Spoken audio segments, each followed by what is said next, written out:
नमस्कार दोस्तों, मैं रजत शर्मा। तो अमेरिकी टैरिफ के बीच आखिरकार भारत के द्वारा रणनीतिक कदम उठाए जाने की पहली और सबसे बड़ी शुरुआत हो चुकी है। और भारत की शुरुआत भी इतनी शानदार है कि सबसे पहले बांग्लादेश को ही लपेट लिया गया, जो कि अमेरिका से टैरिफ छूट पाने के बाद काफी ज्यादा उछल कूद रहा था। और इस बात की खुशी में था कि अब भारत की टेक्सटाइल कंपनियों के ऑर्डर अमेरिकी कंपनियों द्वारा कैंसिल हो रहे हैं और जिसका फायदा बांग्लादेश को मिल सकता था। लेकिन बांग्लादेश की सारी खुशी को भारत ने एक ही झटके में मिट्टी में मिला दिया, क्योंकि बांग्लादेश को एक बार फिर से अपने माल को सड़ने का इंतजार करना पड़ेगा। दरअसल बड़ी खबर यह है कि भारत की नई दिल्ली की तरफ से लैंड पोर्ट के माध्यम से आयात होने वाले बांग्लादेशी जूट और रोप के इंपोर्ट पर पूरी तरह से बैन लगा दिया गया है, जिससे बांग्लादेश के बुड्ढू मोहम्मद यूनुस की आंखों से चैन की नींद उड़ गई है। दोस्तों, कहने को तो यह खबर है, लेकिन इस खबर से ना जाने कितनी अप्रत्यक्ष खबरें जुड़ी हैं और खासकर इसमें टैरिफ का कूटनीतिक मुद्दा भी अहम है। तो चलिए पूरी डेवलपमेंट और अन्य खबरों को इस वीडियो में समझते हैं। लेकिन आगे बढ़ने से पहले इस वीडियो को एक लाइक करके चैनल को सब्सक्राइब जरूर कर लीजिए, क्योंकि हम आपके लिए ऐसे ही महत्वपूर्ण खबरों से जुड़ी वीडियो लाते रहते हैं। दरअसल देखा जाए तो ट्रंप के द्वारा 25% की इंपोर्ट ड्यूटी भारत के प्रोडक्ट पर अप्लाई की जा चुकी है। इसके बाद भारत के काफी सारे ऑर्डर कैंसिल हो रहे हैं और भारत की कंपनियों से यह डिमांड की जा रही है कि या तो भारत की कंपनियां अपनी मैन्युफैक्चरिंग अमेरिका में बढ़ाएं, अन्यथा वहां के जो बड़े बड़े ब्रांड्स के ऑर्डर इंडियन कंपनी को मिलते हैं वो ऐसे ही कैंसिल होते रहेंगे। लेकिन वहीं दूसरी ओर जल्द ही 25% और टैरिफ भारत पर अप्लाई होने वाला है। और क्योंकि अमेरिका भारत का एक बहुत बड़ा व्यापारिक साझेदार है, जिसके साथ भारत का हर साल करीब करीब 131 अरब डॉलर का व्यापार होता है, तो ऐसे में इसका बहुत बड़ा प्रभाव भारत पर पड़ सकता है।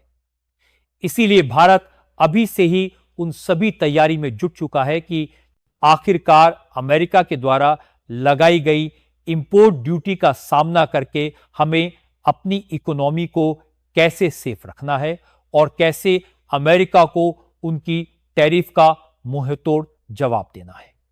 ऐसे में जिस तरीके से अमेरिकी ब्रांड्स चाह रहे हैं कि भारत खुद अपनी मैन्युफैक्चरिंग अमेरिका में बढ़ाए, भारत ऐसा नहीं करना चाहता, क्योंकि भारत को यह बात अच्छे से मालूम है कि अगर यहां की कंपनियां अमेरिका में शिफ्ट हुई तो पहली बात तो जितना टैरिफ अमेरिका के द्वारा भारतीय प्रोडक्ट पर लगाए जाने के बाद में महंगे हो रहे हैं, अगर उनकी मैन्युफैक्चरिंग अमेरिका में की जाती है तो वह खुद में खुद अमेरिकी मार्केट में महंगे हो जाएंगे, क्योंकि वहां की लेबर कॉस्ट ज्यादा है।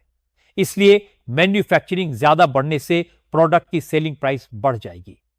तो ऐसे में भारत को कोई भी फायदा अमेरिका में मैन्युफैक्चरिंग शिफ्ट करने से नजर नहीं आ रहा है। इसीलिए भारत अपनी तरकीब लगाकर दूसरे तरीके का दिमाग इस्तेमाल कर रहा है कि आखिरकार जो हमारा घाटा अमेरिकी इंपोर्ट ड्यूटी के कारण जो होगा उसे रिकवर कैसे करना है। और कमाल की बात यह है कि हमें तो लगता है कि इस रिकवरी में सबसे पहले भारत ने बांग्लादेश को ही लपेट लिया। जी हां दोस्तों, कारण चाहे जो कुछ भी हो, लेकिन अब बांग्लादेश फाइनली लपेटा जा चुका है, क्योंकि खबर आ रही है कि बांग्लादेश को एक और झटका दिया गया और सरकार ने कुछ सामानों के आयात पर लगाया बैन, जिससे भूमि मार्ग से नहीं हो सकेगा व्यापार। आपको बता रहा है कि बांग्लादेश पे बात दे, ये सामान कोई और नहीं बल्कि यह है झूठ प्रोडक्ट, जो बांग्लादेश से भारत में भारी भरकम मात्रा में इंपोर्ट होता था। लेकिन अब लैंड रोड से इनका इंपोर्ट प्रतिबंधित कर दिया गया है। कहने का मतलब यह है कि झूठ के कपड़े जैसे झूठ फैब्रिक, जो कि प्रोसेस्ड और अनप्रोसेस्ड दोनों हो सकता है, यह ट्रकों पर या फिर ट्रेनों पर लगकर भारत में बांग्लादेश से नहीं आ सकेगा। साथ ही जूट की रस्सी, डोरी और जूट के बोरों और थैलों जैसे खाद, अनाज, सीमेंट पैक करने वाले जो होते हैं वो भी अब भारत नहीं आ सकते। आपको बता दें कि भारत बांग्लादेश से भारी मात्रा में जूट और जूट उत्पाद मंगाता था, खासकर जमीन के रास्ते से, जिसमें पश्चिम बंगाल और उत्तर पूर्व के बॉर्डर शामिल होते हैं। और क्योंकि जूट इंडस्ट्री बांग्लादेश की अर्थव्यवस्था का अहम हिस्सा है, लाखों लोग इस काम में लगे हैं। भारत का यह प्रतिबंध मतलब उनकी बिक्री घटेगी और फैक्ट्रियों में काम कम होगा। बांग्लादेश भारत का एक बड़ा व्यापारिक साझेदार है।